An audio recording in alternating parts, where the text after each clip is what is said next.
19세기 영국의 생산력은 이전 어느 시대보다 더 발전하게 됐고요. 그 덕분에 경제대국의 반열에 오르게 되었죠. 그 산업혁명을 주도한 나라다 보니까 돈을 많이 벌었을 것 같은데 얼마나 영국이 그 당시에 얼마나 잘 살았어요? 네, 영국이 당시 어느 정도로 경제가 발전했는지 그래프를 한번 통해 보도록 하겠습니다. 산업혁명이 일어나기 전까지 1인당 소득의 추세를 나타낸 그래프인데요. 인류의 시작부터 비교적 일정하게 그 소득이 오르락내리락 했죠. 거의 변화가 없는데요? 그런데 어때요? 기하급수적으로 올라갔네요. 기하급수라는 말을 쓰는 게 여기 딱 맞는 것 같죠. 와, 저게 그 주식 이런 거면 진짜 기분 째지겠네. 네, 정말 되게 와닿는 그런 비유였어요. 이때부터 기술 혁신으로 생활 수준이 지속적으로 향상되기 시작했죠. 다른 나라와 비교해보면 더 정확한데 한번 그래프를 보도록 하겠습니다. 1700년경을 봐도요. 영국이 무역 활동을 활발하게 해서 가장 잘 살았던 네덜란드의 한 66% 정도 수준밖에 안 됐고 이탈리아와 벨기에와 비슷한 수준이었습니다.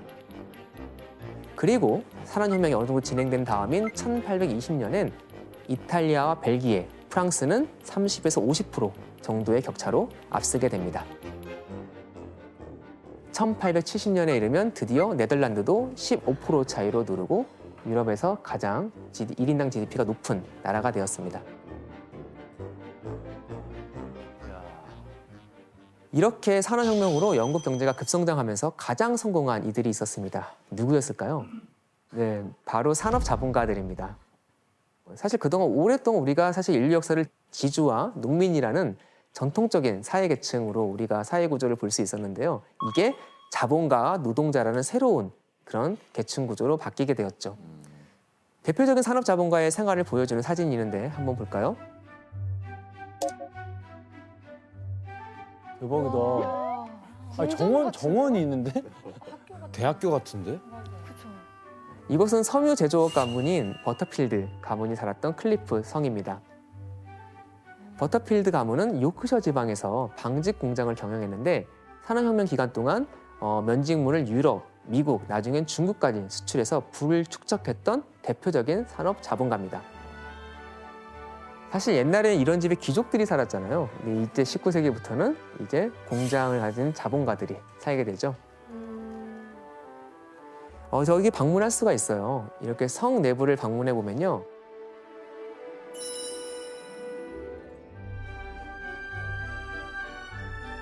미술작품, 조각상, 고대 유물, 화석 같은 거 이런 거까지 수집해서 미니 박물관처럼 꾸민 갤러리를 볼 수 있습니다.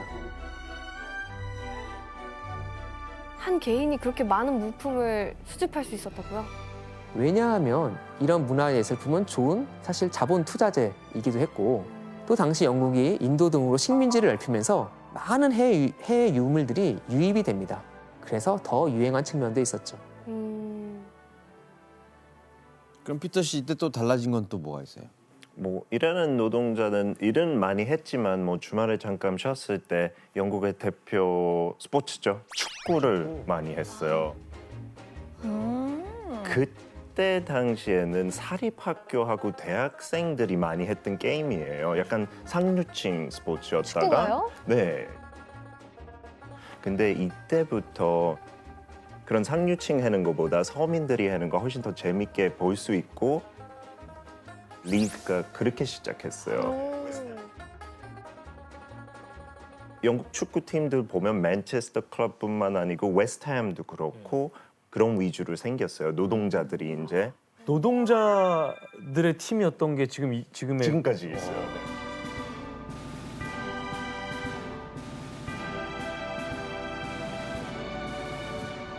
진짜 잘하는 아스널 같은 팀도 제가 아스널 팬 티가 나나요? 진짜 잘하는 팀. 그 아스널 뜻 자체도 무기예요. 그래서 무기 공장 사람들이 그림이 약간 그 캐논가 그려져 있어요. 대포 있잖아요, 대포. 네, 그래서 그런 거 만들었던 노동자 이렇게 뭉쳐서 만들었던 팀이에요.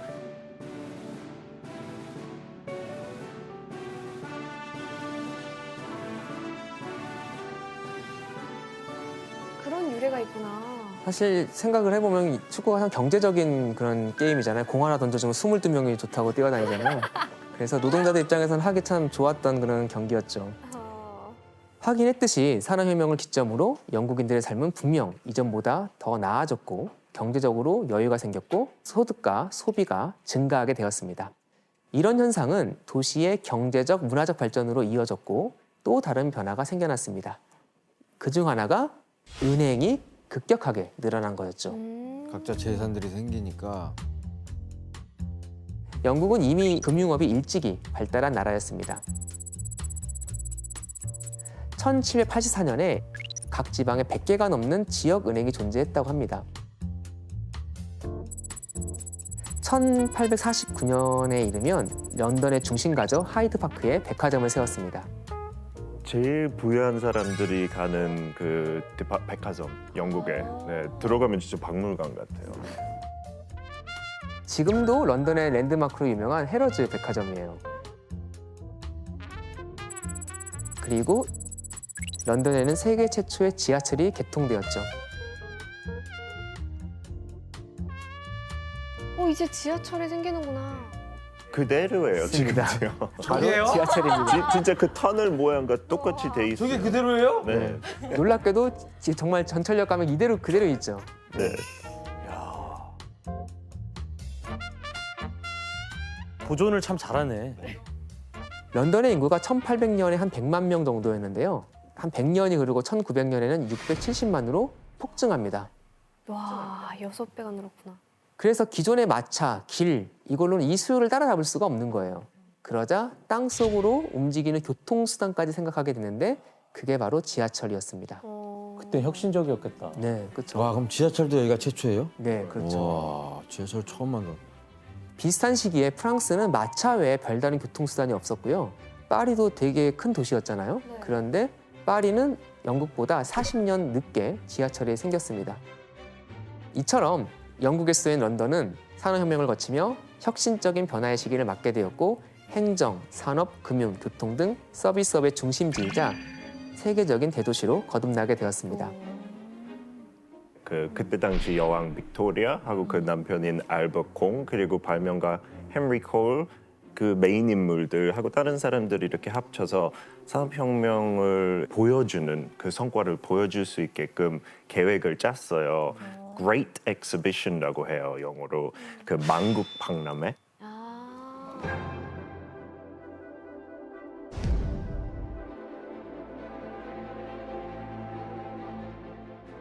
모든 나라를 초대해서 약간 선보여주고 싶었죠. 영국이 개발했던 기계부터 기술을 다 보여주려고 한 6개월 동안 매일 거의 4만 명이 이렇게 방문했고 되게 성공적이었어요.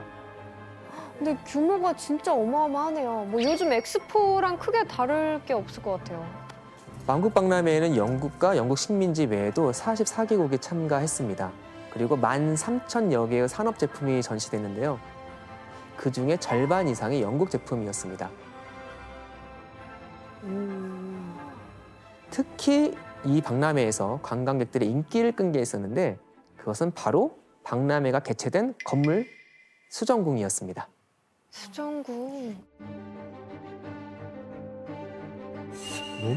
너무 큰 거 아니에요? 너무 커. 건물이 다 유리로 돼 있는 거죠? 네, 맞습니다. 런던에 세인트 폴 성당이라고 있어요. 아시죠? 되게 아주 큰 정말 거대한 그런 성당인데 그 세인트 폴 성당보다도 약 3배 정도 더 큰 그런 크기의 크리스탈 팔라스였고요.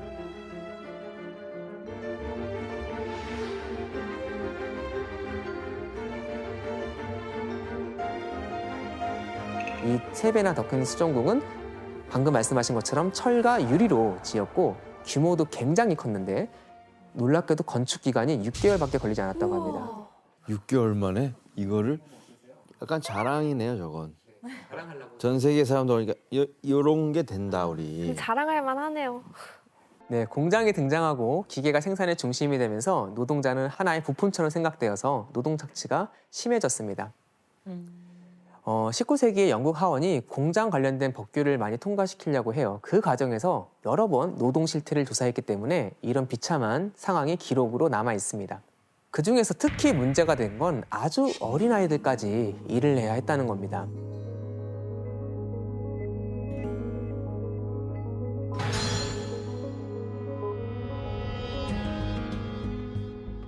이 아이들은 바로 이곳에 모여서 강제 노동을 하게 되었습니다. 어디에 모인 거지?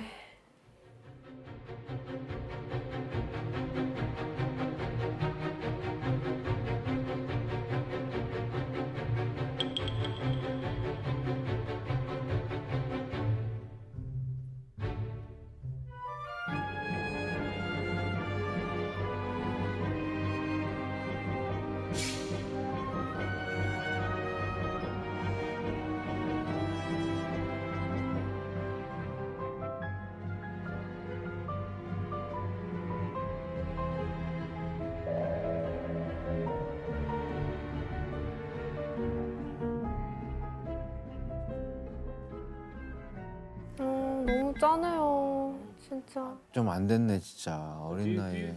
사실 이 영화는요, 1838년에 출판된 찰스 디킨스의 소설 올리버 트위스트를 이렇게 극화한 영화입니다. 아, 올리버 트위스트. 이 소설은 올리버 트위스트는 고아 소년이 워크하우스라고 그러죠. 구빈원에서 강도 높은 노동을 하게 되는데요. 여러 가지 고생하는 장면을 통해 산업화의 폐해를 겪는 모습을 담고 있죠. 자, 그렇다면 당시 아이들이 주로 어디서 일을 했는지 한번 그림으로 볼까요? 뭘 할 수 있지? 뭐야? 탄광촌 이런 데인가요? 굴뚝 청소 아니에요? 네, 이 그림은 아이들이 굴뚝을 청소하는 그런 모습을 묘사한 겁니다. 그림처럼 아이들은 좁디 좁은 이 굴뚝을 옷내리며 검댕들을 다 이렇게 떼어내고 가루를 또 쓸어서 밖으로 끄집어내면서 청소를 했습니다. 그런데 정말 문제는 이 좁은 곳에 껴서 빠져나오지 못하는 경우도 있었다는 걸 볼 수 있습니다. 어떡해. 또 이제 순환이 잘 안 돼요, 굴뚝이. 그래서 공기가 통하지 않아서 질식해 목숨을 잃기도 했다는 겁니다. 그래서 이렇게 소중한 어린아이들이 목숨을 잃는 일이 아주 많았습니다. 그런데 당시 기록을 보면 연통의 크기가 23cm, 35cm 정도의 너비밖에 안 됐어요. 아, 엄청 좁았구나. 그러니까 성인이 들어갈 수가 없었죠. 즉 아이들이 청소를 할 수밖에 없었습니다. 그때 당시에 고용한 그 고용주가 굴뚝 오르는 훈련을 많이 시켜야 되잖아요. 트레이닝 같은 거. 그것도 너무 약간 잔인하게 했어요. 굴뚝 밑에 뾰족한 것들을 놔서 못 내려오게끔 그냥 올라가야 되는 거. 또 그 집단을 깔고 불을 붙어서 안 뜨겁게 느끼려면 빨리 올라가라. 이런 식으로 그런 식으로 훈련을. 트레이닝을 했다고요? 네, 근데 또 아이들이니까 크게 저항을 못 하잖아요. 그래서 오히려 작은 성인보다 아이들을 더 많이 고용했어요. 그 이유 때문에. 예.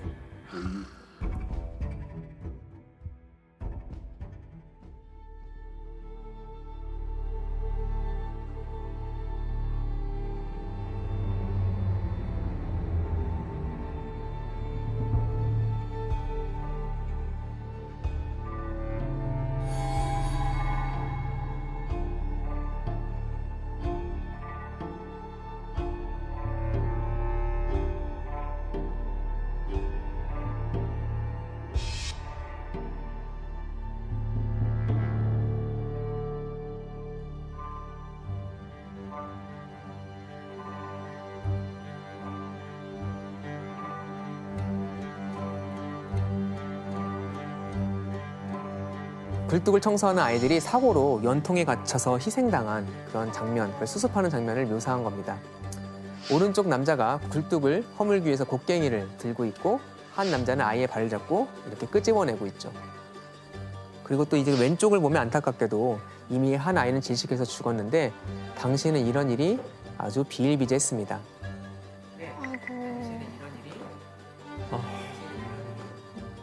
게다가 굴뚝에서 나오는 발암 물질 때문에 폐암이나 또 여러 폐병 같은 거에 걸려서 고생하는 아이들도 많았죠.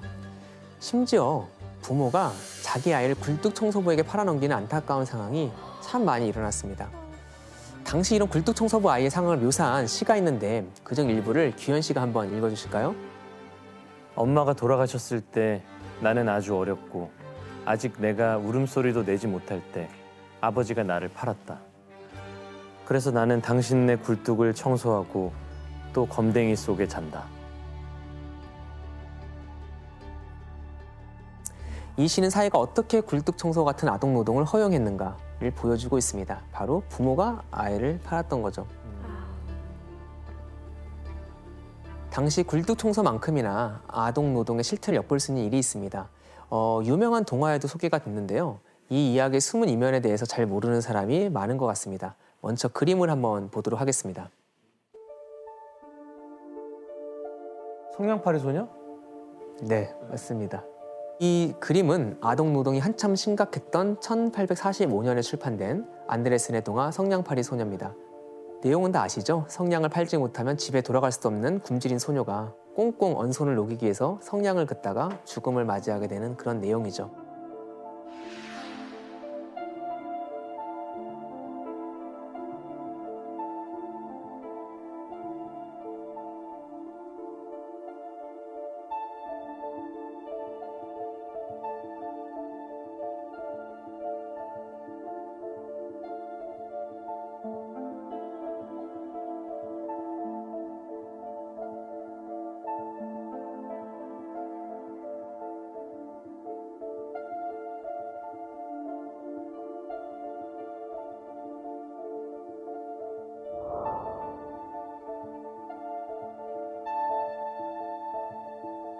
아, 그런데 이 동화가 산업혁명과 어떤 관련이 있을까요?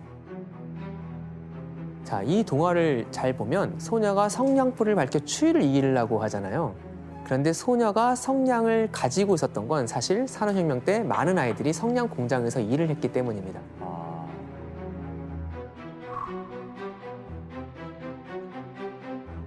이 성냥 공장에서 무슨 일들을 한 거예요? 사실 이것도 꽤 충격적인데요. 소녀들의 일은 성냥 끝을 유독성 물질인 화합물에 담갔다가 빼는 겁니다. 성냥 보면 사실 촘촘하잖아요. 그러니까 이 손이 조그만 애들이 필요했던 거예요. 이게 상당히 인체에 치명적이었습니다. 애기들이.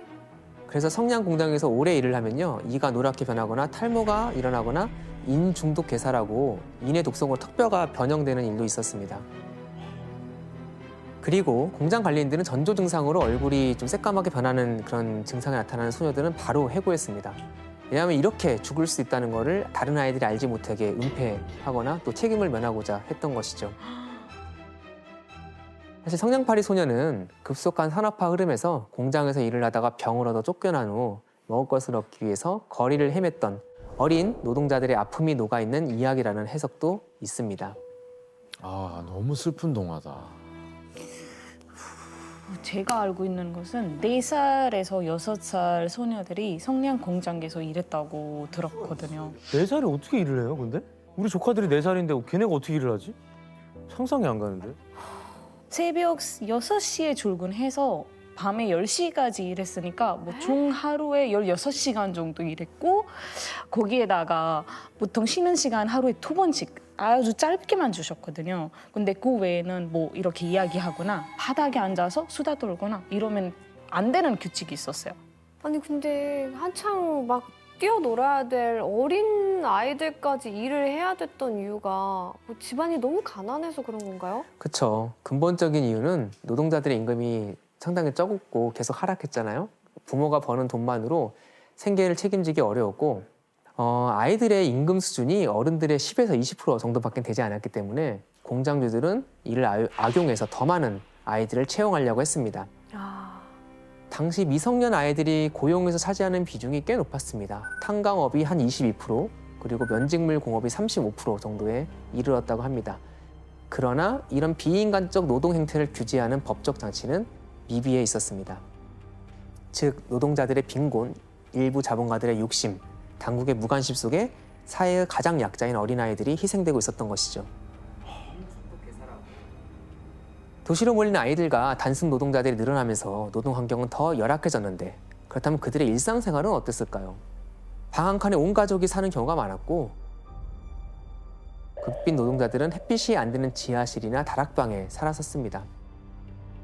시골에서 혼자 올라온 노동자들은 지하 창고에 수십 명이 성별 구분 없이 웅크려졌고 또 가축을 키우는 장소에서 같이 생활하는 그런 사람들도 많이 있었습니다. 이러면서 점차 슬럼가가 형성이 되었죠.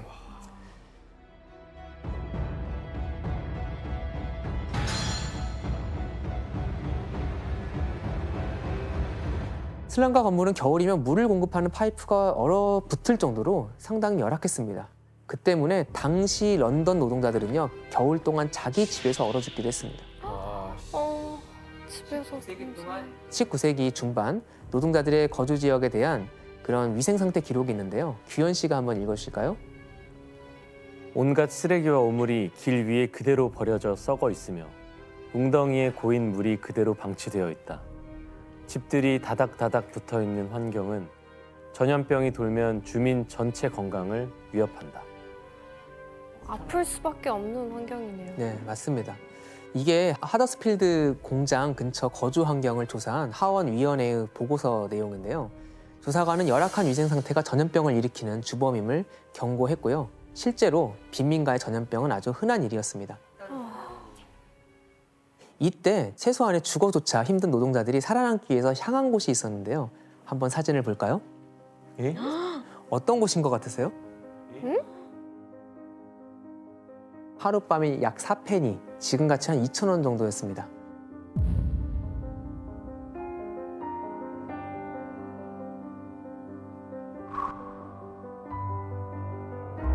예? 관 같은데? 저게 설마 침대는 아니겠죠? 설마가 사람 잡는다는 말이 있죠. 네, 산업혁명 당시 런던에 있었던 도스하우스라는 곳입니다. 와, 어메. 너무 야, 호수도 있다, 야. 실제로 번호도 있죠. 슬럼가에서조차 갈 곳 없는 노동자들이 갈 수 있는 일일 숙소 역할을 했던 것이죠. 19세기 말까지 런던에 이런 도스하우스가 약 1,000개 정도 있었습니다. 와, 진짜 충격적이다. 내가 저기서 자면은 시체된 느낌일 것 같아. 맞아. 네. 그런데 도스하우스에서 이 정도면 꽤 괜찮은 잠자리입니다. 대하는 더 비참했는데요. 사진으로 한번 보시죠.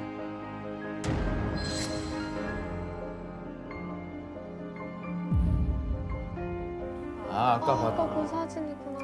4페니조차 없는 노동자들은 2페니, 약 1,000원 정도 내고 로프에 기댄 채 잠을 잤고요. 그리고 이제 1900년대 초반에 1페니를 내고 앉을 수 있었던 그런 보호소였습니다. 여기서는 밤새도록 앉아있기만 할 수 있었습니다. 앉아서 자는구나. 네, 추위를 피해 몸을 녹일 수 있었던 최후의 수단이었죠. 어떻게 저런 생활을 했을까?